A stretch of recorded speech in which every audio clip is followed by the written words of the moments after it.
అత్యుత్తమ ప్లేస్మెంట్స్ తో ఎంఎన్సీ కంపెనీలలో ఉద్యోగమే లక్ష్యమా? ఇంజనీరింగ్ చదవాలనే మీ పిల్లల కలని కేజీ రెడ్డి కాలేజ్ తో నిజం చేసుకోండి. క్షేమంగా వెళ్ళి లాభంగా రండి సినిమా షూటింగ్ నడుస్తుంది. ఒకరోజు ఆల్మోస్ట్ అర్ధరాత్రి అనొచ్చు, 10-11 దాటిపోయింది. మీ సెట్కి ఒక పెద్ద స్టార్ శ్రీకాంత్ గారి కోసం కారు వేసుకొని వచ్చారు. ఎవరో గుర్తున్నారా మీకు? చిరంజీవి గారు అండి. ఉమ్, శ్రీకాంత్ గారి కోసం కాదు సార్. ఉమ్, అంటే శ్రీకాంత్ ఆయన బాగా అన్నయ్య అన్న అంటారు ఫ్రెండ్స్. మోహన్ గారి బర్త్డే ఓకే.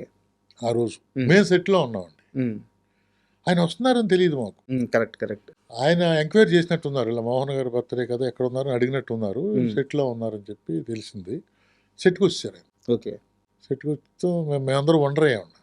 అంతే కదా. సెట్కి రావటం వండర్ అవటం, ఉమ్, కేక్ కట్ చేయటం. ఉమ్, ఆ ఫొటోస్ కూడా ఉన్నాయి మీకు, మొన్న నేను ఫేస్బుక్లో పెట్టా. ఆయన మేము సెట్లో ఉండగా ఆయన వచ్చి మోహన్ గారి కేక్ కట్ చేయటం, నోట్లో మోహన్ గారికి ఆయన కేక్ పెట్టడం, ఇన్ని కొత్త ఫొటోస్ ఉన్నాయి ఆయన దగ్గర. సార్ చిరంజీవి గారు అంటే ఎందుకు అంత అటాచ్మెంట్ ఎందుకు మోహన్ గారు? అటాచ్మెంట్ అంటే సార్, చిరంజీవి గారికి అటాచ్మెంట్ ఏముంది సార్. ఆయన హిట్లర్ అనే సినిమా ప్రొడ్యూసరు, సార్ పెద్ద ఆయన, గౌరవం ఇవ్వాలి. ఆయన బర్త్డే మద్రాసులో ఉంటే మనం వెళ్ళొచ్చు వెళ్ళలేకపోవచ్చు. ఇక్కడ హైదరాబాద్లోనే ఉన్నారు, ఏముంది వెళ్ళి 10 నిమిషాలు కనిపించొద్దామని ఆయనలో ఉన్నటువంటి మంచితనం.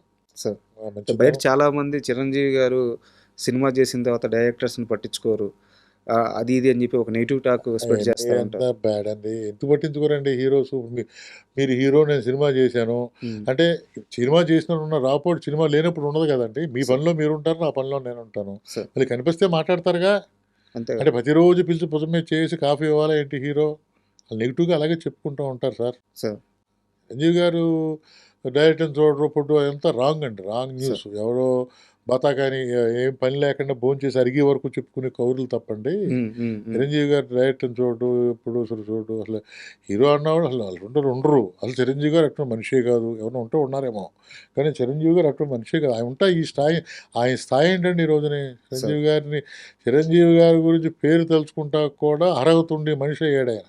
సార్ కొన్ని లక్షల మంది, కోట్ల మంది ఆయన కోట్ల followers. అంటే చిరంజీవి గారిని ఒక మాట అన్నా తలుచుకున్నా నీకు అర్హత కావాలి. సార్ ఆ స్టేజ్లో ఉన్న ఆయన్ని పట్టించుకోరు గిట్టించుకోరు అంటే ఇదంత ట్రాష్ అండి.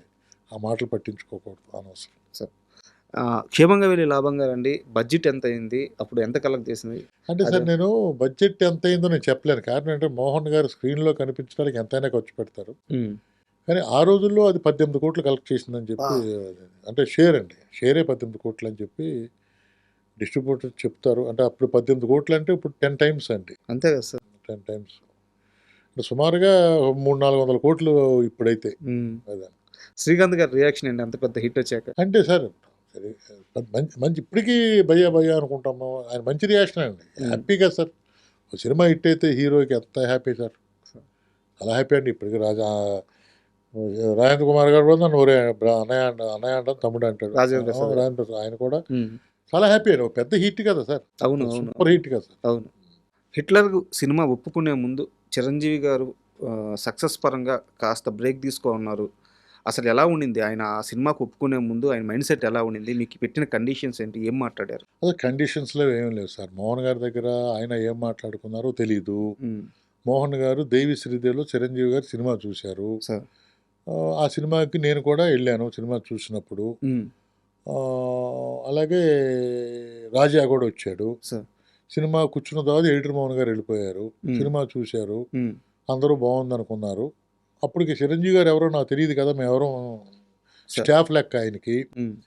తర్వాత ఒక 15 రోజులకి చిరంజీవి గారు సినిమా చేస్తున్నారయ్యా అంటాం.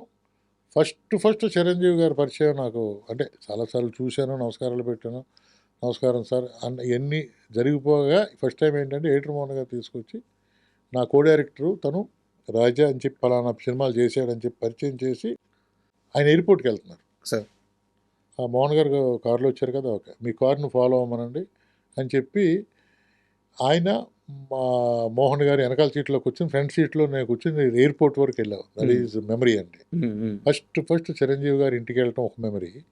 వెళ్తూనే ఆయన కారులో ఎయిర్పోర్ట్ వరకు ఈ సినిమా గురించి మాట్లాడుకుంటూ షెడ్యూల్ ఎలాగేయాలి ఏంటి అన్నీ ఆయన నాకు చెప్పటం.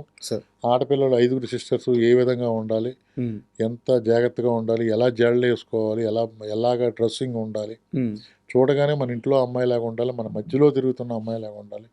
ప్రతి ఓడికి వాళ్ళ సిస్టరో లేకపోతే మేనగోడలో లేకపోతే వాళ్ళ పక్కింటి వాళ్ళ చిన్నాన్న కూతురు గుర్తు రావాలి అని నాకు ఆయన చెప్పడం, ఇవన్నీ కూడా ఆ కారులో ఇక్కడి నుంచి ఎయిర్పోర్ట్కి వెళ్ళే దారిలో జరిపోయిందండి. సార్ నా అదృష్టం ఏంటంటే ఏటర్ మోహన్ గారి దగ్గర నేను ఉండటం, ఆయనకు ఒక గౌరవం ఉంది. ఆయన దగ్గర కూడా ఏంటంటే డెఫినెట్గా ఆయనకి ఇచ్చే గౌరవంలో 50% గౌరవం ఉంటుంది. దానితోడు ఏంటంటే ఎవరిని కూడా కష్టపడే వ్యక్తిని ఎవరిని కూడా హీనంగా చూసే మెంటాలిటీ కానీ చిరంజీవి గారు అక్కడ హీరో అవటం.